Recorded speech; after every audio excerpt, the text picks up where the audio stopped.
think we are live. I hope we're live. Thank you all very much for joining us.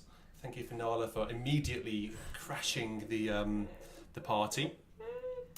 As always, if there are any issues with the audio, please let us know. We'll try to control Nala. The format today will be slightly different than last time. We're going to have 3 sections. We're going to start with some news. News around beauty and sound. What's happened recently? What's going to happen in the near future? We're going to go into some then funky conversation and chat together, and some hot topics. If you want to raise any topics in the chat, then that might influence where our conversation goes. And then we will have some questions and answers, which are all questions given by you. So if you want to start typing those in the chat, Caroline will capture those and ask them to me in a while. I'll capture as many as I can. There are quite a few. I'll also play 3 organ pieces, which is what I will do right now. I will go and play the Prelude and Fugue in C major, BWV 545 by Bach, and we are using the wonderful organ in Harlem. So this is Bach's Prelude and Fugue in C major. Whilst I'm playing that, just go and start writing out your questions and thoughts and anything else in the live chat. I will see you at the organ.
I hope you enjoyed the Bach, and I also hope that you enjoyed the new funky titles that we've got. So you'll see that we are now into the news. So quite a few people enjoyed the bottom C, the 32-foot. Jerry was aware of the 32-foot when it came in, and a few others. Yeah, it's certainly... Tim Woods, nice rumble from the 32-foot. We don't even have a subwoofer in here, but it's the speakers, which I think we might talk about later on. The speakers do a very good job at reproducing the bass in here. Yeah, the 32-foot does sound very, very good indeed. It's very lively in here, I can tell you, and Nala will back me up on that. Nala's actually currently asleep on Richard's chair behind him. Yeah, I'm having to perch on the end of my seat at the minute because Nala is there is a seat just out of view here, which has just jumped over to it. I think she's coming back. I suspect this is going to be a little bit of chaos today. So I think we should go on to the news. I've given them the funky title. Yeah, absolutely. So I think the first thing we should talk about is what we posted last night. The video all around the virtual choir thing. Beauty in Sound virtual choir. We need to find a name for this, by the way. So if I don't want to choose a name, I think I'm going to leave that over to the subscribers. So I think already this has been discussed actually in some of the live chats in virtual church on Sundays. Somebody, I don't know if it was Andantino or Story Angel, said they should be called the Bistros from Beauty and Sound, BIS Bistros, and somebody suggested the Biscuits as well for a similar reason. So well, how about we have these people make suggestions, and then we can shortlist them, and then we can have a vote on them. And Nala will choose the winner, obviously. Nala will choose the winner. Yeah, so the virtual choir came about as you know how a snowball will grow and grow and grow as it goes down a hill. It starts off as a small snowflake.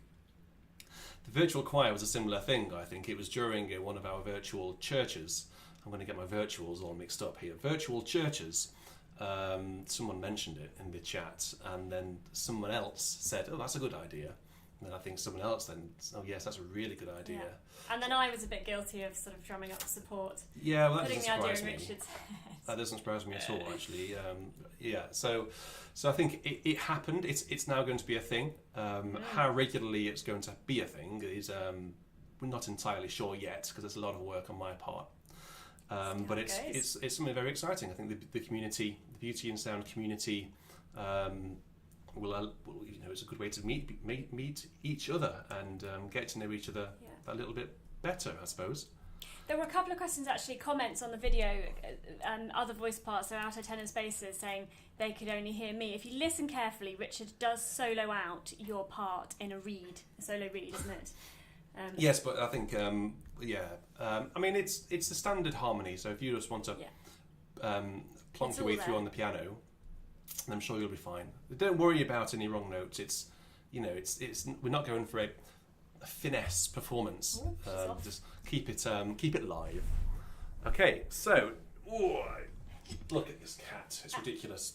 Now, and the next bit of news is so you may have seen that. The eagle-eyed people amongst you may have noticed that on my August schedule, I'm due to give an organ recital next week on an organ which we haven't yet heard on the channel. It's an organ it's very exciting. It's an organ over in West Germany. We actually have two organs from West Germany now. The Görlitz. That's East Germany. East. Oh, Görlitz is East. East. I think you get to my East and West mixed up. Yeah, so actually we're doing a tour of Germany. West Germany. It's the Essen organ. In the Philharmonie Concert Hall, no less. It is. It's a Swiss organ. How do you say the Swiss name? Kuhn. I believe. I'm not an expert, but it was built by the Swiss organ builders Kuhn in 2004. It's got 3 manuals. It's got 4,502 pipes.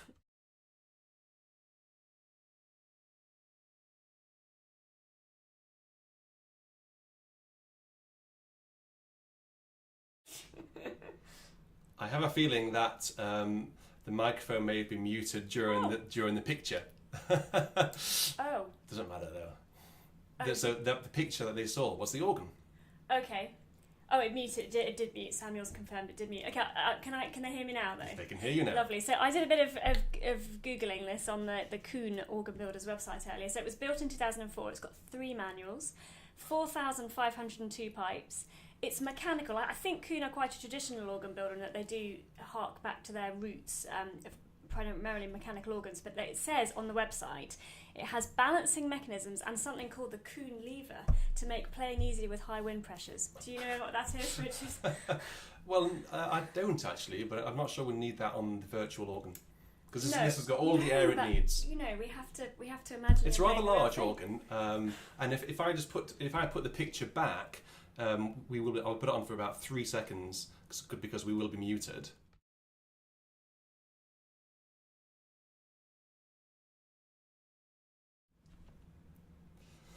There is good news. I know how much you like enchimard reeds. There is an enchimard tuba, no less.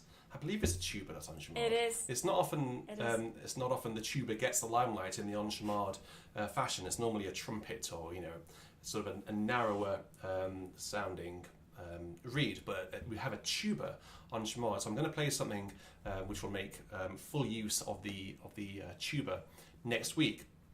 It's a wonderful sounding, clean organ.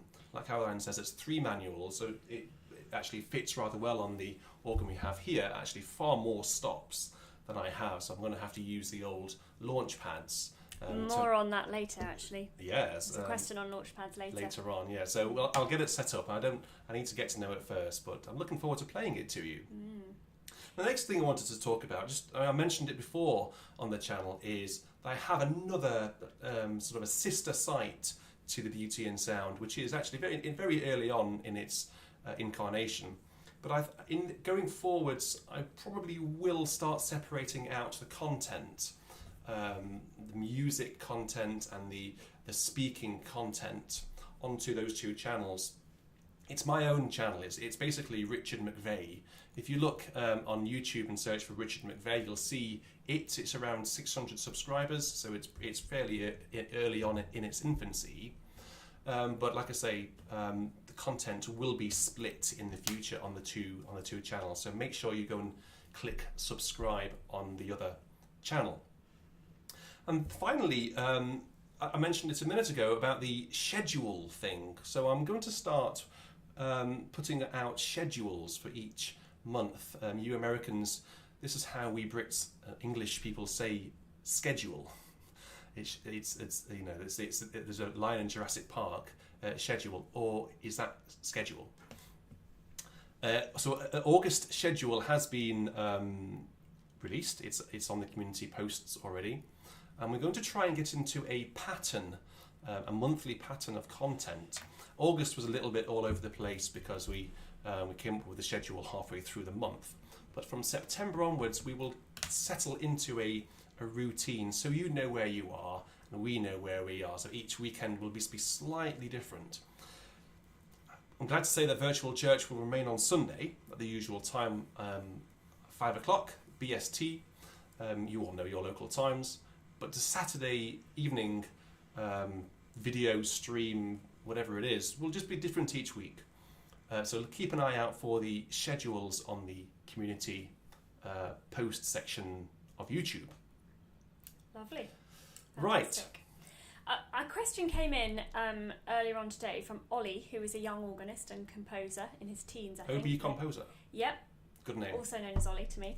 And his question was about, he asked you really what your favourite stops were, but I think when I mentioned this to you earlier, you preferred to talk rather than stops, but in colours and registrations. Yep. Absolutely. So would you be able to expand Well, on that? let's talk about that in the next section. Well, because you're going to play a piece in a minute, I aren't you? am, but I can talk about the sound and registration, about the organ piece in the next funky section. Okay, lovely. Okay. So the piece that Richard's about to play is... The piece that I'm about to play is a wonderful chorale. I will announce it to you afterwards. A lot of you will know it. It's from the Orgel Buchlein, and it's the most wonderful chorale. It has some wonderful solo stops. So allow me to show it off to you, and then we'll talk about the registrations of it and my own sort of styles of registration for hymns and all of that in the next section. So I'll just head over towards the organ again, and I will see you in a minute.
we had a couple of guesses as to what registrations you were using there. So Samuel said, I think this is a tremulant 8-foot plus a TS or a cornet stop. And then Dan said, I love this combination of 8/4 and 2 2/3. Okay, well, it's actually very, very close indeed. It's obviously the left hand was on a single 8-foot flute, which on this organ was on the main manual, which is called the Bovenwerk. I'm just having to look at my launch pad. And then yes, that's right. So the middle manual was called the Hoofdwerk. That's why I was confused. The Hoofdwerk with the flute on that manual, 16 and 8 on the pedal, standard sort of stuff there. But then on the Rugwerk, which is the lower manual, it's the positive division which sits behind the organist. Flute 8-foot, flute 4-foot, so 8 and 4 flutes, and then the Spiel fleet.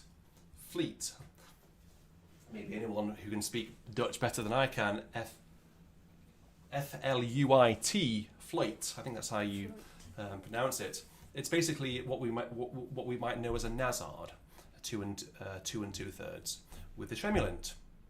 So that's how I registered that. It's really straightforward. I actually normally with that particular choral, Ich ruf zu dir, Herr Jesu Christ, I call to you, Lord Jesus Christ. I actually normally use a warmer diapason sort of sound in the right hand, so that might be a stringy, warm 8-foot tone down on the choir. Again with the tremulant, always accompanied with the most beautiful flute that I can find on the instrument. So do you want to talk about registrations? So Oliver asked me about registrations and stops. Yeah, favourite stops and things like that. Well, I don't really have favourite stops. It was asked last time of me in the last Q&A, what was my favourite stop, and I sort of said a choir diapason. I think that's vaguely true. I don't tend to have favourite stops. It goes on the organ. You know, organs will have better sounding diapasons or flutes than other instruments. But my favourite sort of sounds are that really warm, diapasony, stringy, rich tone. If you listen to the hymns to virtual church on Sunday afternoons, I'll often go for that sound. I'll often couple all of the 8-foot tone pipes from all manuals down onto one manual, onto the great, for example. And that really brings all of those colours together to create one luscious, warm sort of sound which just wants to hug you. You know, it just sounds really rich. And the good thing about playing on Hauptwerk is you can add all the octaves to that. So if there are all the 8-foot tones, I can just press the octave on the swell, the great, the choir and the solo, and that instantly replicates all of that 8-foot tone at 4-foot pitch. Sorry if there are no organists listening who have no idea what I'm talking about. But I can also do that the other direction, so I can have a sub-octave to take those 8-foot sounds down to 16. And I think that is my favourite sound, finding that really luscious. I think Skinner organs over in the States do that sort of thing particularly well, as do French organs, those wonderful fonds, fantastic. But then obviously going on from that, it's the plain jus, which then takes it up to the mixtures. I think that's for Bach. Obviously that sound on the right sort of organ is very exciting. That sound can be hit and miss on a lot of organs, particularly here in the UK. You know, you might have a great mixture and a swell 2-foot on some of our church organs, which doesn't necessarily do that sort of sound justice. But if you have the right sort of organ, the plain jus can be terrifically exciting. So that's the mixtures from. It can be. You know, it depends. With Harlem, you have a mixture on all of the manuals. Actually, I like to mix and match the mixtures and the 8 4s and 2s, just to find the sound that I want. So I hope that answers your question, Sam? It was Ollie, actually. Well, Ollie. yeah. Sorry, yeah. Ollie says, I like the combination of voix celeste and gamba at 8 foot, and my favourite Gavai choral reeds at 32 foot reeds. Can you explain about jeu de bombard and ventals? He loves a ventil, don't you? Well, just I think the ventals are away on the French organs. The thing is with Nala walking over the table is she leaves hairs everywhere. She also sits on my sheet, so I had to slide this out from under her backside. So a ventil is a way to just quickly enable the reeds. You can pull out the reed stop, but without the ventil being engaged, the reed stop won't sound, basically. Great. Thank you very much. That's fine. Let's go to a slightly less organ-y question then, for a bit, just for the non-organists in the audience, and then we'll come back to organ tech stuff in a minute. And Antino wanted to know last time, actually, what's your favourite time of year? And I didn't know the answer to that, so I thought I'd ask you. Favourite time of year is just generally when I'm eating chocolate, I think. So that's Easter. Easter. No. Easter is, I think, Lent. Towards the end of Lent, I think the season of Lent and Passiontide is a wonderfully poignant time of year. It's a huge part of the Christian calendar, and it's a real journey going through Lent and Passiontide. Going through into Holy Week, into Good Friday, Monday, Thursday, Good Friday, Holy Saturday, and then Easter Day. That's a really wonderful time of year because it's a real journey.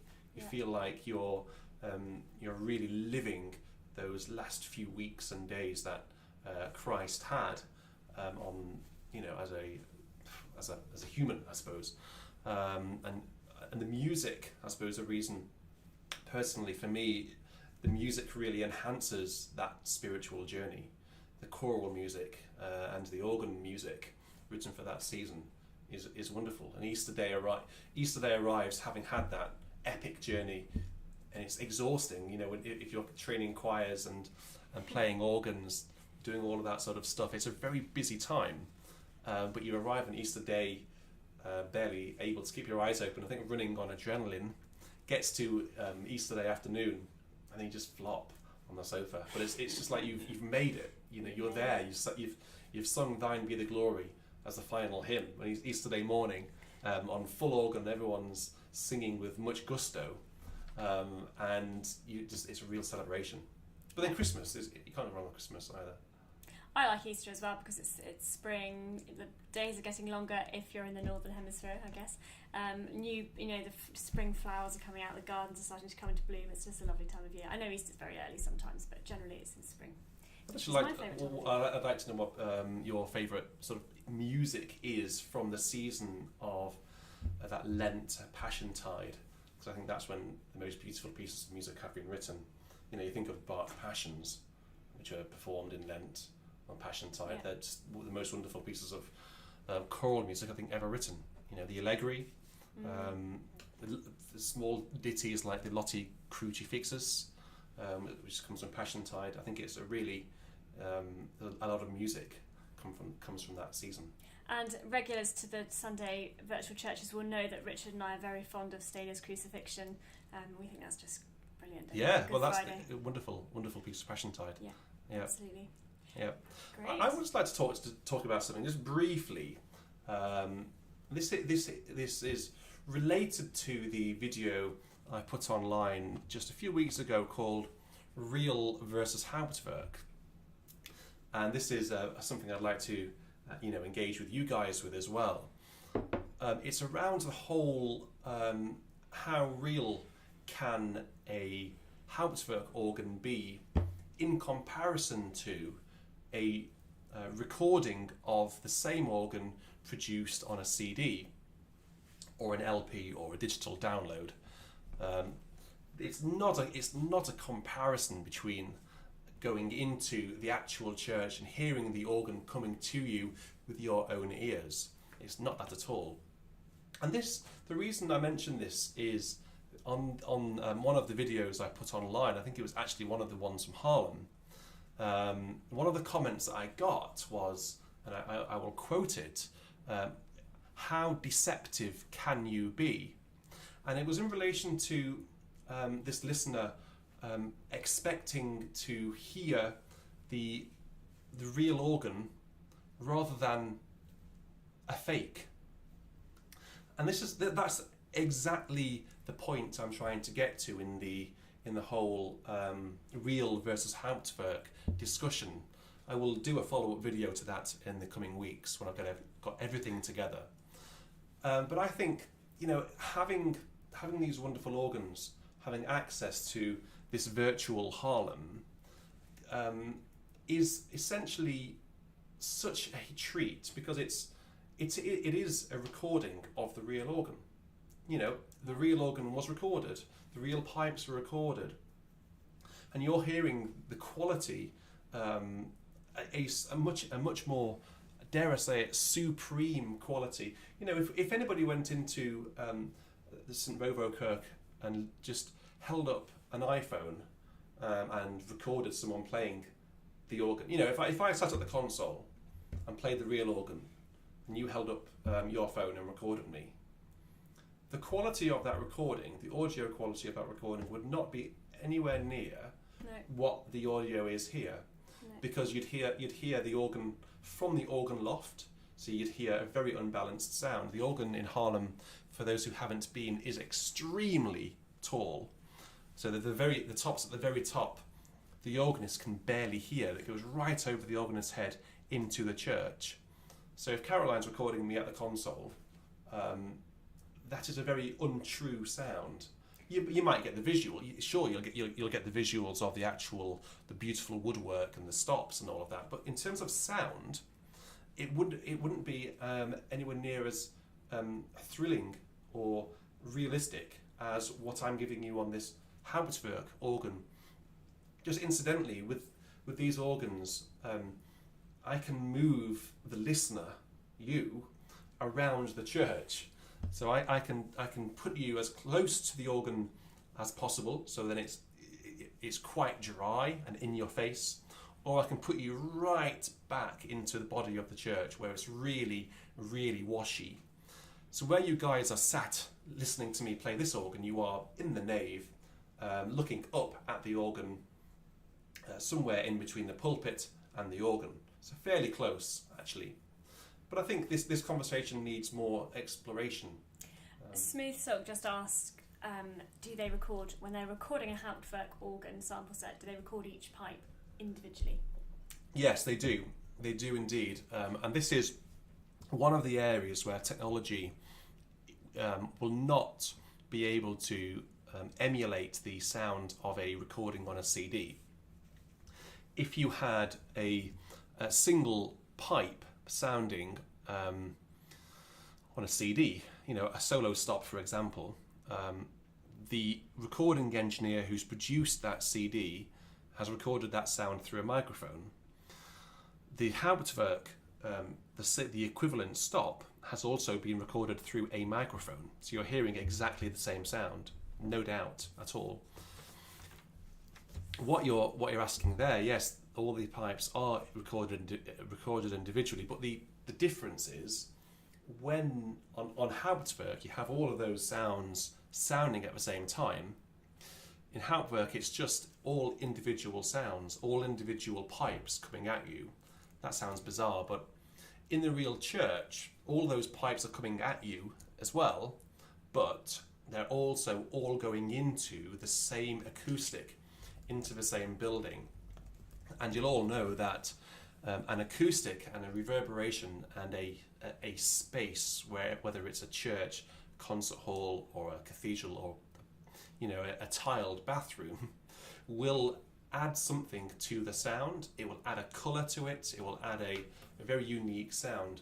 So that's something that Hauptwerk can't do. It can't emulate the overall ensemble of the pipes going into the Haarlem acoustic. Scott's just made a very valid question actually in the chat. Does any of the fees for the Hauptwerk, when you buy a Hauptwerk sample set, does any of that fee goes towards maintaining the proper organ? I think that depends on the contract that's been drawn up at the time. I'd like to think so. Because obviously it goes without saying that there's a lot of love for Hauptwerk in the chat, but obviously if we didn't have these wonderful pipe organs, Hauptwerk wouldn't exist. So keeping the wonderful pipe organs going and building new ones is the dream, isn't it? Yeah, and it also raises awareness of the organs. Yeah. I think Salisbury, Hereford are the two organs in the UK, cathedral organs, which have been recorded.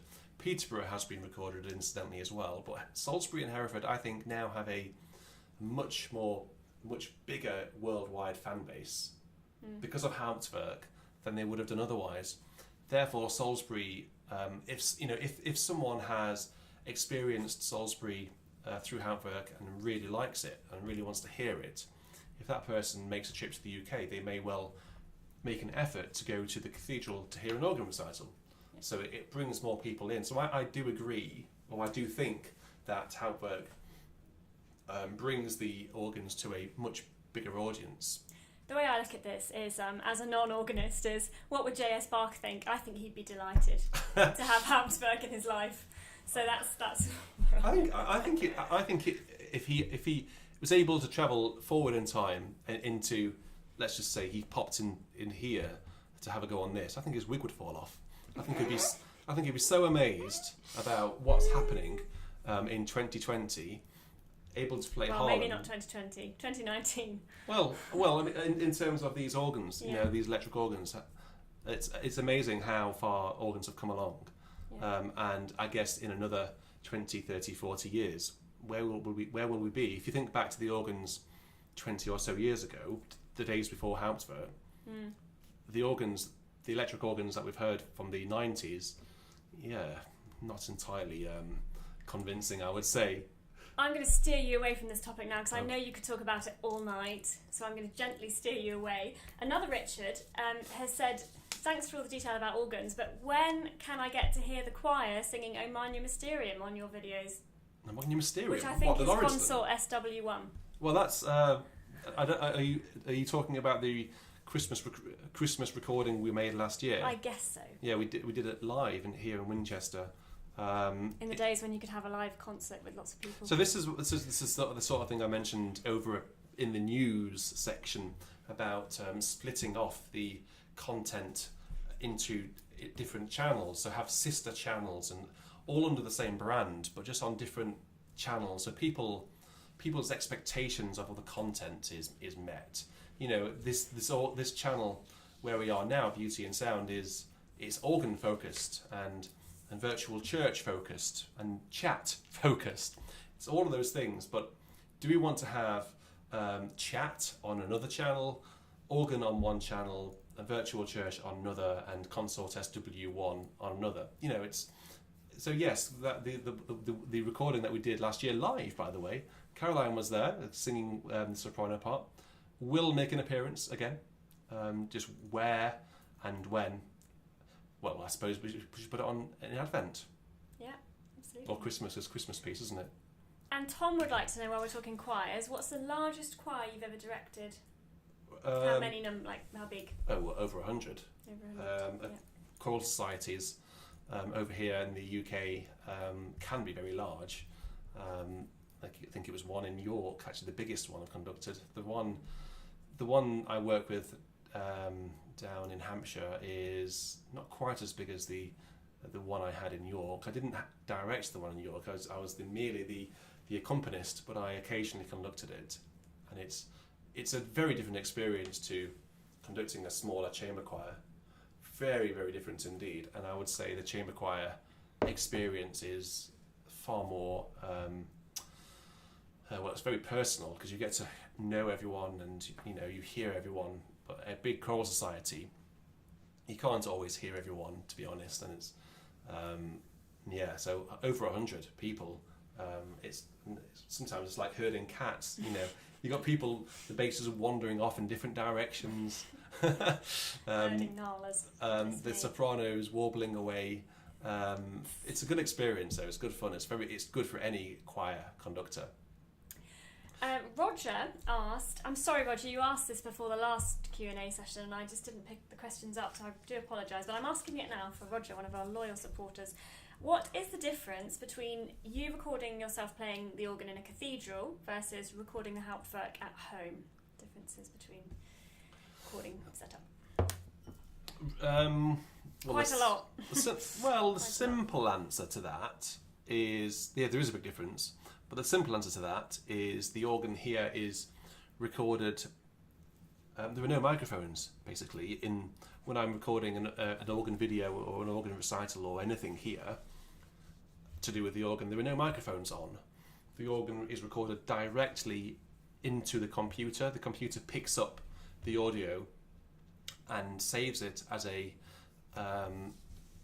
as multiple stereo tracks.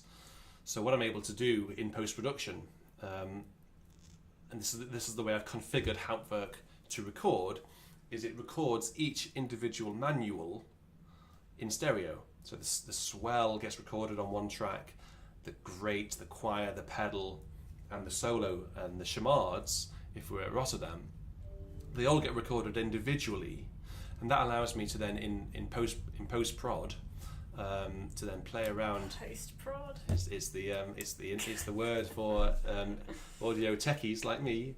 It allows us to then play around with the sound levels for each manual, turn up the grate, or play around with the pedal.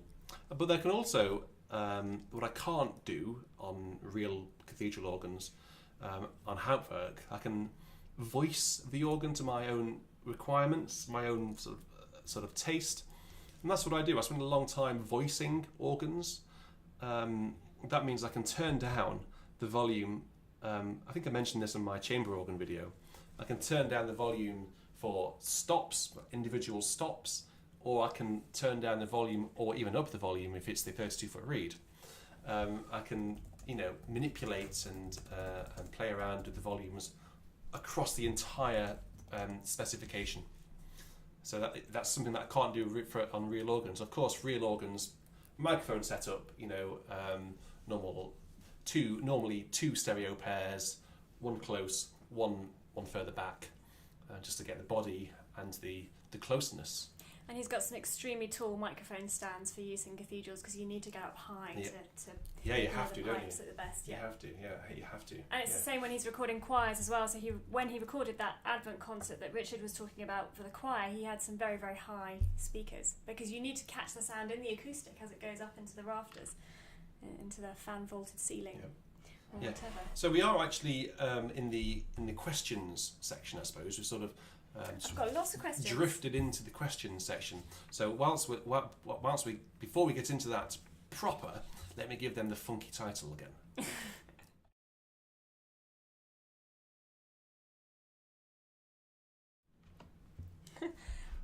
Well, I spent about a whole minute creating those titles earlier on, so we have to use them. So I have to share this with you, Richard. Maurice in the chat has just said he was in a choir called Big Choral Society once where David Wilcox was conducting, and he put a pair of knickers on his head so that everyone would definitely watch him. Well, the question I have is, where did he get the knickers from? Well, who knows? Moving on. All right. Right, Anne wants to know, have we had cats all our lives? Personally, yes. Not quite for me. We had our first family cat who was called Winston when I was about 6 or 7, I think. He wasn't the cuddliest of cats. He was another stray. We like rescuing strays.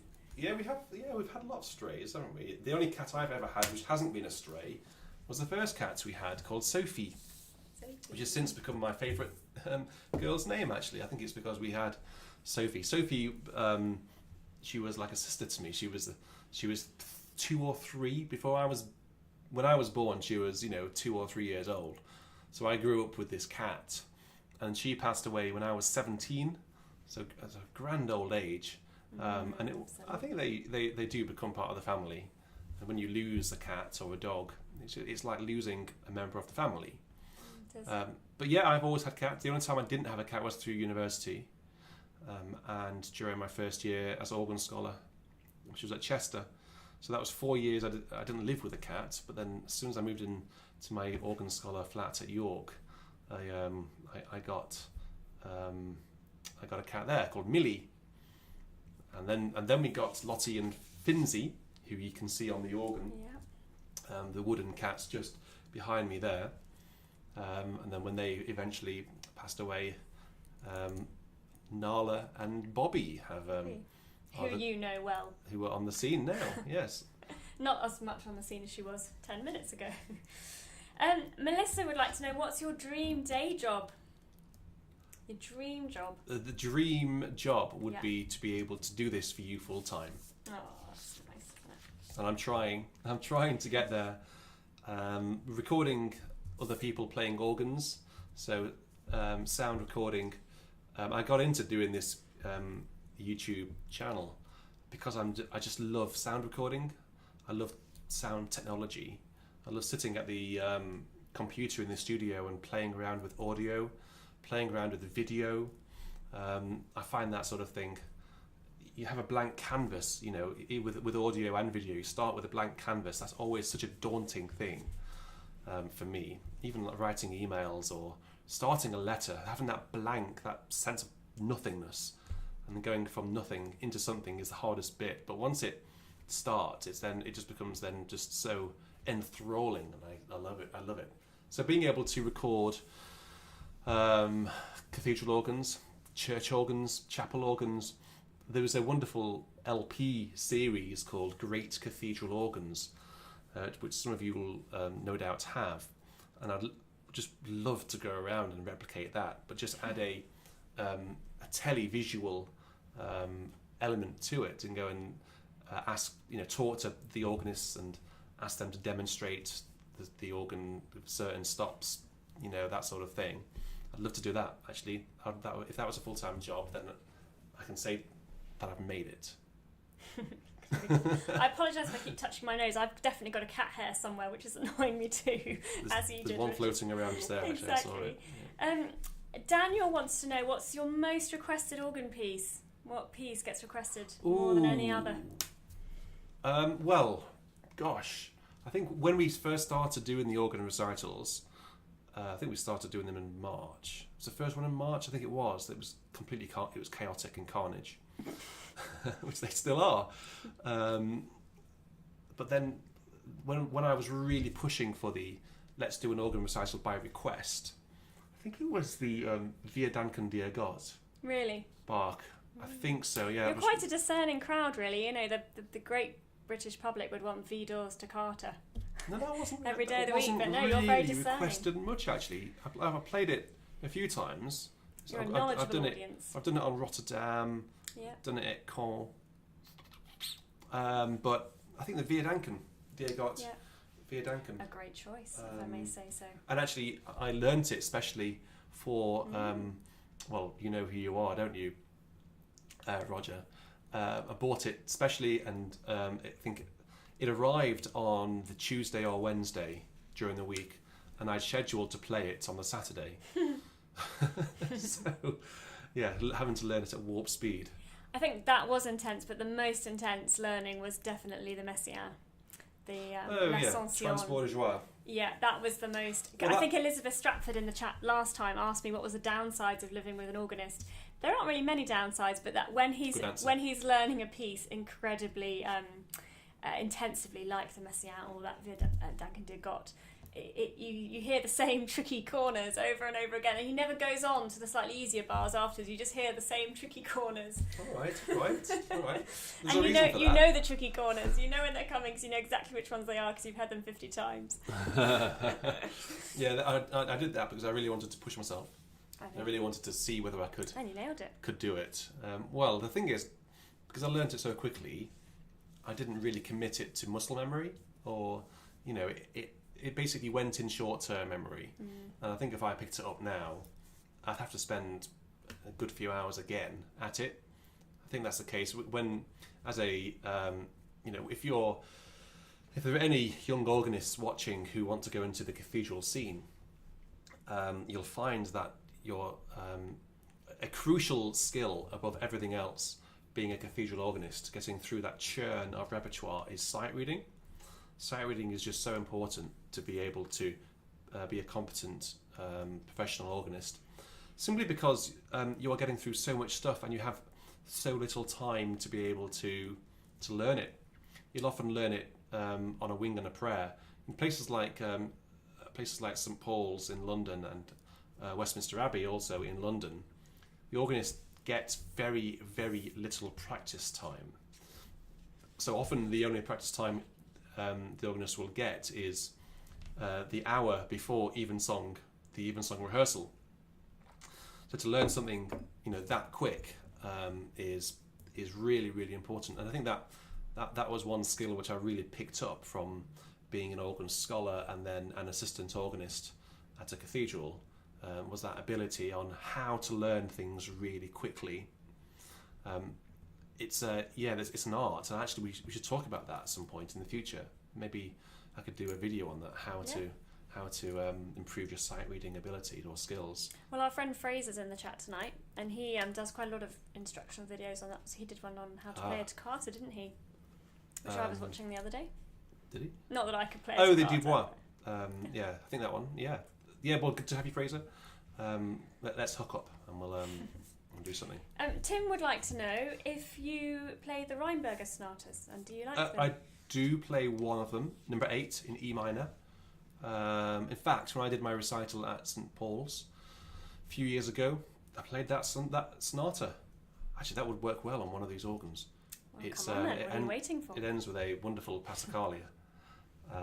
Wonderful Passacaglia. Yeah, it starts off with an introduction, goes through various movements, and ends with a Passacaglia. Some people actually, with that one, play the introduction and then go straight into the Passacaglia, which works pretty well. So actually, it's a good idea. Thank you. Marvellous. Thank you very much, Tim. King Loudrup would like to know, this topic's come up a little bit. What's the scope for avoiding clashes with other YouTube organ channels? Well, so I've started to put out a schedule, as I've said, in a monthly schedule. I think the wonderful thing about YouTube now is there is so much choice, isn't there? There's so much choice and variety of music. I think there are channels. There's obviously Beauty and Sound, Fraser, the Scott brothers, Gert, and a few others as well. We've all done live things over the past few months, and the difficulty is, of course, how do we, as YouTubers, YouTube organists, how do we share that out? So there was a few clashes between my recitals and Jonathan Scott giving his recitals. Saturday at 7 o'clock, which is a bit of a shame. So actually what I've done is reduced the amount of live organ recitals that I'm doing, and doing a live recital possibly once a month, just spacing it out so you get lots of warning. But I think it's a wonderful thing that people have the choice to flick around. It's like back in the days of, in England, BBC One, BBC Two, ITV, Channel 4, and nothing else. That's all you had. But then progressed into Sky, so you had all the Sky channels, and then Freeview, and now you've got Netflix, Amazon, Disney, an unlimited choice. I think YouTube is getting to that sort of stage where channels are growing, and but it gives people the opportunity to choose. But I think the important thing is that the organ channels are unique and innovative, and there has to be a sort of a USP for each channel, which I think we all have actually. Yeah. I mean, I wouldn't dare play any boogie woogie on here. I wouldn't know where to start. So if you want that jazzy type of music, you go and see Fraser do it expertly. I have my experience and style. Cathedral music, basically, it's the safe music. It's Bach, it's the Reinberger, Howells, the English, music, Elgar, all that sort of stuff. I do actually play a cheeky jazz piece. It's called Mozart Changes. Mozart Changes by, is it Jardinier? Is that how you say it? God, I forget how. Someone will correct us, I'm sure. But it's based Richard on. played that as his encore when we went to play the Cavaille Collins in Normandy. I've got a recording of it somewhere. Yeah. To dig it out. And I had the job of pulling out the plein jeu. Your pronunciation of plain Jew. Plain Jew. Pleasure was the English way. Corrected earlier. The English way of saying it, isn't it? I know. I like to say things with a ridiculous English accent, as you've all noticed. We've got a couple of questions that are coming about weddings. So Speedbird wanted to know, do you play for people's weddings? And then Dixon has said, what's your favourite music to play at people's weddings? Whatever people ask for. He's played everything. It's really, really sort of such a boring answer, but actually it's their day, isn't it? They only they're planning that day. Fingers crossed, that's the only time they'll get married. So they want to have the music they want for that day. So I've played all sorts. I've played Star Wars. There's a wonderful. It's called the Throne Room music. I think it's from A New Hope. Some of you Star Wars geeks, including this one, she's a geek. Star Wars geek should correct me, but it's wonderful. That works really well. It was a guy who came over. It was near Winchester, and it was a guy who came over to marry a local girl. I think his family is local, but he's moved over to America, and he's now working in Hollywood as a film producer. So they had all this film music, and I had to play Star Wars. I've had to play Disney songs, A Whole New World by Aladdin, Under the Sea, Under the Sea, from Sister The Little Act. Mermaid. Don't forget Sister Act. That's Mark's fate. Mark Cardenas, one of our supporters. He loves that piece. He can't wait for you to play that on the channel. I think actually, personally, the more quirky, idiosyncratic things I like to play. I've played Vidor thousands of times at weddings. All of the trumpet tunes, they all merge into one. I forget which one's which now. Queen of Sheba you often play, don't you? Queen of Sheba, Yeah. the wedding marches, Mendelssohn and the Wagner, all that sort of stuff. Yeah, but the quirky stuff, I think, like the Star Wars and Under the Sea. The sea. I don't know why they wanted that actually. And Under the Sea. Otto did say, I apologise if my English isn't very good, but I think I understood his question. He says, how does the organ influence the human being from birth to the end of life? I think that's quite a profound question, because the organ does. The organ is with us at our greatest moments, like weddings, christenings, funerals. The organ is there, isn't it, throughout anyone's Christian journey. There's the organ. You'll hear the organ, at the christening, baptism. But actually, an organ it's like a living instrument, because it breathes air, doesn't it? It's all of these instruments like woodwind instruments, and they actually use air to live, just like we do. There's some certain pipes that you can really feel inhaling the air, producing the sound, and then cutting off. I think it really is a wonderful instrument to sort of symbolise the human journey. Now, Joss has asked quite an emotive question, I think. He has asked, what is the future of the organ in church? Now churches are ditching organs and choirs in favour of worship bands. Well, I think luckily, I don't think all churches are doing this. I think some churches, which are very unfortunately, personally think it's very short-sighted to ditch as you call it, a choir and an organ. Very short-sighted indeed, because it's then very hard to get back. And I think liturgical traditions tend to go in circles. And I do think the traditional music has always been there. It's been there. You hark back to Palestrina, Gesualdo, all of those people from centuries ago. That music has survived. It's survived centuries. In 300 years' time, 400 years' time, can we say the worship songs that we have today will be as popular and sung in concerts as... That's exactly what I said in the chat before we started. Will they stand the test of 400 years? Well, yeah. I don't think they will. I suspect not. I don't think they will. But I do think that there's space for different traditions in churches, and I think the difficult thing that priests and parishes and congregations have is how to balance the act of catering for everyone. That's the difficult thing. I think it's a real shame.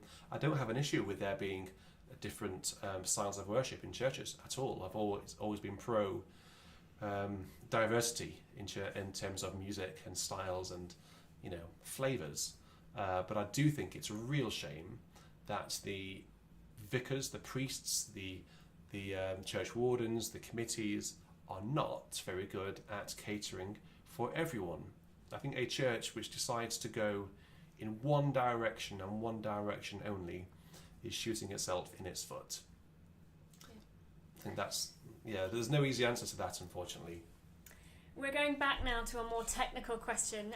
Maurice, again, you asked this question, Maurice, before the last broadcast, so I'm asking it now, and Richard's got his prop ready. How does your launch pad work? Does it hook up to the PC with a single USB lead, and how does Hauptwerk pick it up?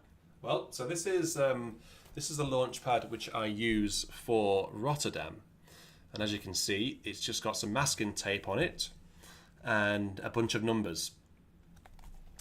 The launch pad, which I've got, how many have I got? I've got 4 of them now, and what I'm going to start doing is using a launch pad for each organ. I don't want to pull the Harlem one over because it's plugged in, and it will just crucial. Break things basically. But a launch pad is essentially a USB device. So a USB connection goes in the top here and goes into the computer as a USB connection. This is not a MIDI. It is a MIDI controller. That's what it's called, but it's actually a USB device. Okay, so it actually replicates MIDI, but goes through USB. So make sure you get that the difference. And what I can do on this, why these launch pads are so popular in the Hauptwerk organ community, is I can program any of these buttons on here to essentially do anything I want in Hauptwerk. So these numbers here, 0 through to 9, are actually my divisionals.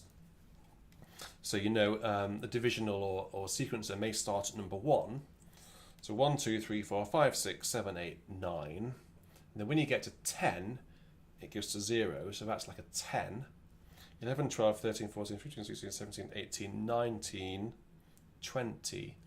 And I've got a toe piston down on the organ which advances all of the divisionals through those numbers until, forever basically. Over here, these are all of the fourth, this is Rotterdam, these are all of the 4th manual stops. Okay, so I haven't got a 4th manual here, and neither do I have space on my physical stops for the 4th manual stops.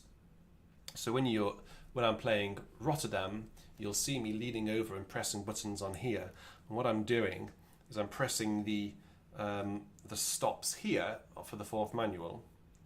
These stops here are the remaining choir, the lower manual stops, which don't physically fit on the organ. So I've got most of the choir stops set up on the organ itself, but the ones which don't fit, are you all falling asleep yet?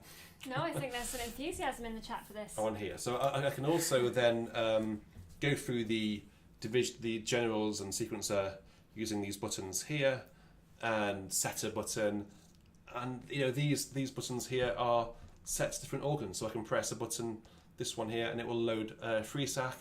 I can press another one and it will load Rotterdam, etc., etc. It's very clever. It is essential, I think, if you're going to be a Hauptwerk organist. Hope that answers your question. That was a rather long-winded answer to that. Thank you. And Ollie wants to know, I think we answered this one last time, so the best and worst organs you've played. So I think the best organ, in this country was York Minster, and in the world was Saint-Sulpice, am I right? Yep, that's the best organ that I've played, but as I said last time, that was the caveat there is, I haven't played every organ. I've played Liverpool Cathedral, the big Anglican cathedral here in the UK. That was the first cathedral organ I ever played when I was 13 or 14. So standards and expectations were set when I played that. It had to be as good as Liverpool.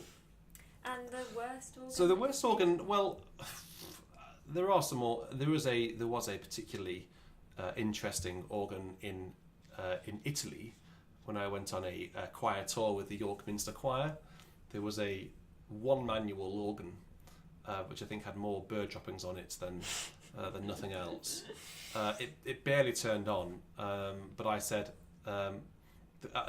we were doing one concert in this church in a I forget where it was now. It was sort of in a sort of a monastery type place attached to a very nice restaurant and lots of wine. I forget where it was. The organ I don't think had been used for years, frankly, but I was desperate to play it. But all I was doing for this particular concert was giving notes, giving chords for the choir to get their pitch. And I think it would have been better off me not even doing that, to be honest. So that was probably one of the worst I've played. Awful. But then there was a really sort of surreal experience a couple of years ago here in the UK when I was doing a wedding, and I arrived at the church, and sometimes as an organist, you'll arrive and there's a string quartet playing beforehand, so you don't get any time to practice the organ because they've been playing for about half an hour or so. And this is one of those occasions where I turned up and guests were starting to arrive. String quartet. Well, there was obviously a very well-to-do and wealthy family because they'd paid for this exceptional string quartet who were playing extremely beautiful music in a beautiful church in a beautiful village. And I walked in, and this was actually the first time that I played the organ. So I said hello to the priest and to the groom. Went down over to the organ and turned it on, as you normally do. And the priest said, "Yeah, press this button here, do that, do this, and do the other." Fired it up. Yeah, I could hear the sort of the bellows firing into action. Oh, yeah, that sounds really good. And the first thing that I had to play was the music as the bride was coming down the aisle. She didn't want the any trumpet tune, any fanfare like that, like the Charpentier Te Deum or anything like that. She just wanted me to play the hymn tune, "Joy to the World." It was a Christmas wedding, wasn't it? I think it was around December. Christmas. Yeah, I remember it being very dark, and it was a probably 4:00 wedding or 3:00 wedding, and it was just dark. I remember that, and so had my music on the stand ready to play. String quartet had finished. They'd got their timing immaculately, aligned to the bride arriving at the back of the church. I could hear the bellows going away, and I was sort of just ready to play this hymn tune. Bearing in mind that the Joy to the World is essentially, the first line is just a D major descending scale, isn't it? So anyway, so I sort of fired up on this, got the cue from the vicar, fired up Joy to the World, and it was only a very, very short walk, short nave. It was a very intimate wedding. It probably took her the whole, if I say 10 seconds to get from the back to the front, I'm not exaggerating. So I had about enough time to get through the first line before she was almost at the front. But the problem was it turned out that the on switch wasn't on properly. It was a physical clump of a button to press, and I pressed it so it would seem only halfway. So it wasn't quite on properly. So there was just a bit of air in the pipes. So I, Joy to the World, a bit of a sense of occasion, pulled out the stops to have this loud, sort of exciting arrival. First chord, that was fine, sounds a bit like D major. Oh, it's obviously a little bit out of tune, this organ. And then as I proceeded to play the following the following sort of motif, the descending scale, it soon became apparent that there was no air in the organ. So the remaining air, you know what an organ does when it runs out of air? It just goes flatter and flatter and flatter and flatter and flatter. So my descending D major scale, Joy to the World, was a very, very, very long descending scale indeed, all the way down to nothing at all. And I remember just turning, not knowing what on earth to do. I thought the organ had broken, or didn't know because I'd never played it before. Turned to the bride, like she was going to know what to do, and she just laughed. She just luckily she just laughed. I think it was the most ridiculous sound, and I had the most ridiculous face, like panic, and she laughed. The vicar came running over, pressed this button. There, oh, that sounds better. So I played it again. I didn't ask her to walk back, but I played it again, and all was well. But I think that was the worst embarrassing experience I've had as a sort of an organist. I love that story. I wasn't even at the wedding, but I just love imagining the. I just think it's brilliant. Don't you? Well, don't I? Well, I was there, and it wasn't great at the time. It wasn't great at the time. I think if you're going to have anything, do it. If you have a descending scale, because that's what it does. It just goes down. So it was just a combination of those two things, wasn't it? Right, I've been waffling on for absolutely ages. I've got another organ piece to play. You have. Shall I go and play it? Yes, please. Right, this is Buxtehude now. So we've had two pieces by Bach, and we're just going to have it's called Preludium in C. I played it a few weeks ago, otherwise sometimes known as Prelude, Fugue and Chaconne. This is Bux WV 137. You may know it. It starts off with a fairly exciting pedal solo. Whilst I'm playing that, maybe you can have a look at the socks to see what's on the socks. I'm sure you've already worked it out. Someone's already twigged it. I knew they would. Okay, so I'll head on over to the organ, and I will see you. I'll see you over there.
some rather interesting ornaments in that. Probably rather inauthentic. There's actually in the very last note in the penultimate bar is printed as an F natural, but in some editions it's printed as an F sharp. And I have the F sharp marked my copy in pencil, but go between the two. Paul has decided that the name of the virtual choir should be the McBalfour Virtual Choir. I think that might be something you might order for breakfast at a commonly known fast food restaurant. Yeah, a big McBalfour. Big McBalfour. With extra fries, yeah. Let's discuss that one. We'll add it to the backlog. But yeah, do send in your suggestions. Definitely. While you were playing that, and I was hearing the speakers in the room here, Doug asked a little while ago, tell us about your choice of indoor Hauptwerk speakers. Yeah, well, there is a video on the channel already where I speak about the speakers, but I do have more speakers wired up since that video went live. It's a surround experience. It certainly is. So you can't really see. I don't really want to move cameras around because it will break things. But there are, how many have we got? We've got 8 speakers in here. Is that right? So you've got 8 speakers, which 6 of which are currently wired up. And I've got 2 speakers down here, which are waiting to fulfill their destiny as an organ speaker. Oh yes, he's got some plans for those, but I think they're still top secret, so I won't divulge. Yeah, or we'll talk about that in a future episode of this. Yes, absolutely. So Adam, they're called Adam Audio. They mostly are Adam F7s. They can't buy them anymore. They've been replaced by, I think they're called the T7. But they're actually quite a bit of money. They're the old ones. I find the Adam F7s do the job really well. They're all active speakers, which means they all have an inbuilt amplifier, so they're powered. But I have 2 speakers on the top of the organ which are just out of view, and they at the minute they are controlling for Harlem they are controlling the 3 manuals, so all of the manual pipes go through those 2 speakers. They're really high up, so the effect is they're coming down to me just like you would in the real church. And then on either side of the organ, again just out of view, just behind Caroline's head here, and on the other side I have 2 more Adam F7 speakers, which are the pedal stops. So that if you look at the picture of Harlem, which you can just see, you can't quite see it on the screen now, but when I was playing the organ you could see the picture of the case. Those big pipes down the side are the pedal pipes, and having the pedal sound coming from the side, it's very authentic. Makes it just, it gives it that bit of space as well. And then behind you here, you can't see, are the surround speakers. And these speakers are actually not, these are Adam T5s they're called. No, they're not. What are they called? I'm just looking. No, these are Adam F5s. F5s. They're a smaller version of the F7. And these are the surround speakers. But I've also got these 2 here, like I say, waiting to be wired up, and they're going to do something very, very exciting indeed. Stay tuned. And I will let you know all about it. And the final question tonight is from Trevor, one of our good friends, Trevor. What is the future of the Beauty and Sound channel, and what is your vision for the future? Well, I think the future of the channel is unwritten. The future is unwritten. Cheesy.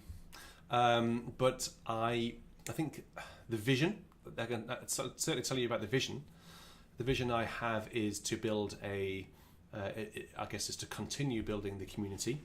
I think that's for me, that's a key thing. Getting people who are like-minded, have similar interests together in one community, in the live chat, and just to get to know each other. That's one of the great things about Patreon, actually, just away from YouTube. It allows us to all get to know each other that little bit better. So get to know you, but actually I'd like to be able to mention it earlier about the dream job. I'd like to be able to go and record real organs. That's once all of this horrendous COVID has gone away. We can get out into the real world and play some real organs and record some real people playing these amazing organs. So that's in the pipeline. Excuse the pun. We might try and get some guest people from the world of organs and church music on this chat. People in this very room. Because we might get too boring. Yes, well... If we get boring, we'll ask Nala to help. That's already happened, hasn't it? People, I want to get real people sitting on that organ bench other than me. I'd like to get other organists playing it. So that's another thing I'd like to do. But actually, let's just take the channel in its most natural direction. Let it evolve itself. Let's nurture it.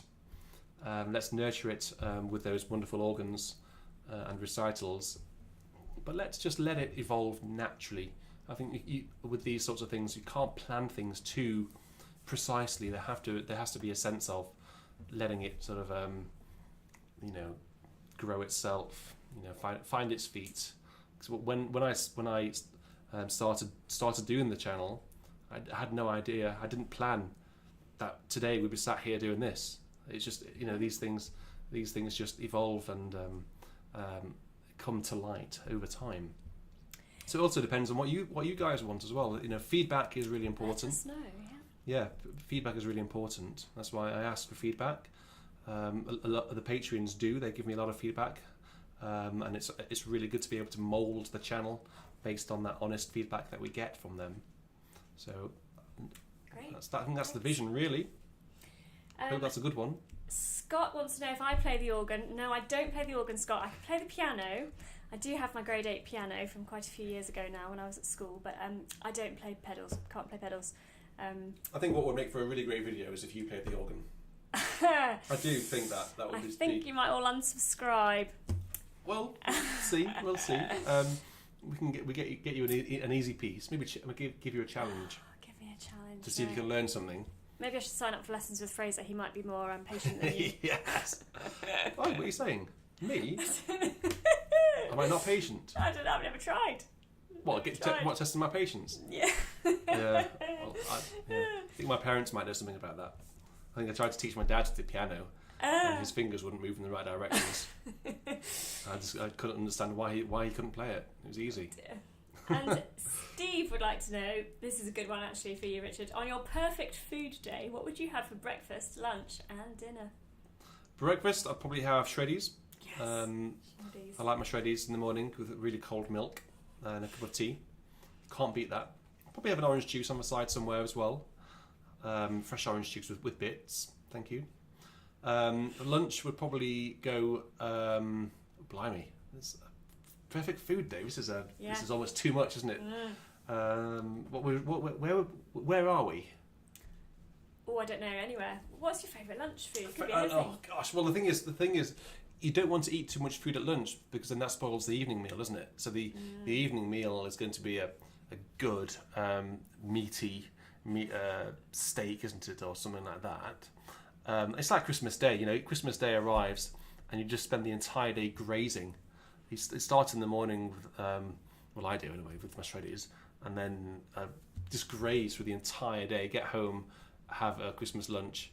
There's crisps around, canapes are there, everything like that, and then you just eat yourself to sleep. I think that's my perfect day, actually, Christmas Day with food, because you get everything.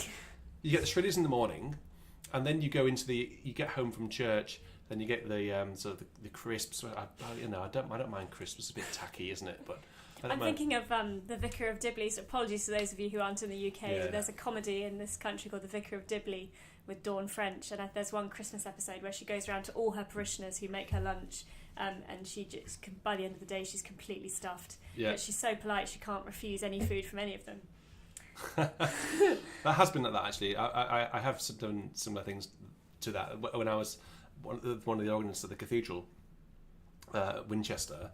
They used to, I think they still do it, but they have turkey feasts.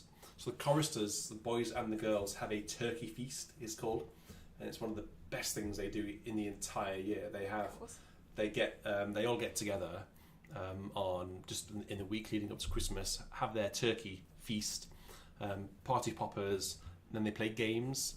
It's always in the deanery, and so one particular year, we had the precentor's Christmas lunch in the precentor's house, and the fellow is unfortunately no longer with us, but he was a great cook. Just came out of that, went back into the office and could barely move.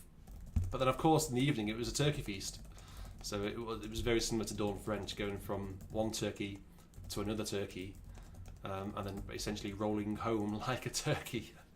He was so full of turkey. And then obviously finished off with cheese, biscuits, port. Yeah. Chocolate. Obviously, Richard loves chocolate. There was kind of some chocolate actually, chat going on earlier. You know, funny enough, though, what's your favourite kind of chocolate? There was a bit of chocolate Dairy Milk. chat. Dairy Galaxy Milk. You heard as it well. here first. Do they sell Cadbury's chocolate in the USA? Yes, they do. There we are. But there's a bit of a debate around whether it's as good as the one we have. Different ingredients they have over in the States. How do you know that? I've tried it, and it's a fact. They'll confirm it. Right. It's different. I'm not sure what's different about it. Someone will write in their chat. It's different. Cadbury's chocolate over in America is different to English Cadbury's.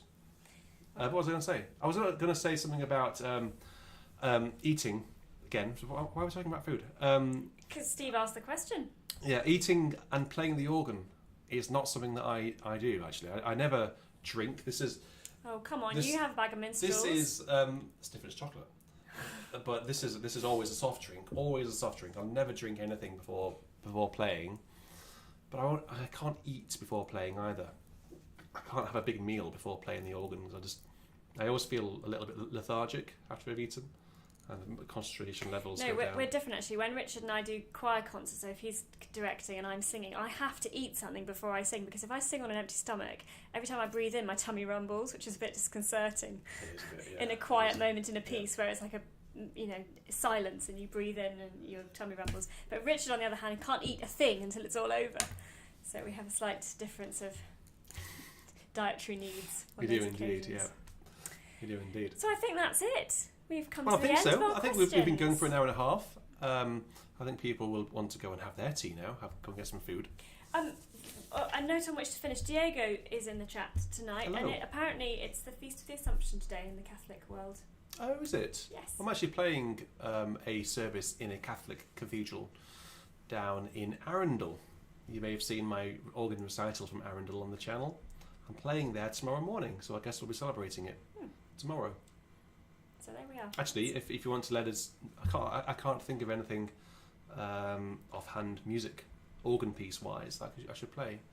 Maybe. Oh yes, suggestions. Welcome. Suggestions for organ music for the Feast of the Assumption. Welcome, please. Yes. Well, okay. Should we leave it there? Is there anything else to come in? Any more questions? Does Nala want to come and say goodbye? No? Well, she looks very happy down here. I'll just say, grab Nala. Come on then, Nala. Are you coming up? No, she's actually... She's on the chair next to us. She's quite happy.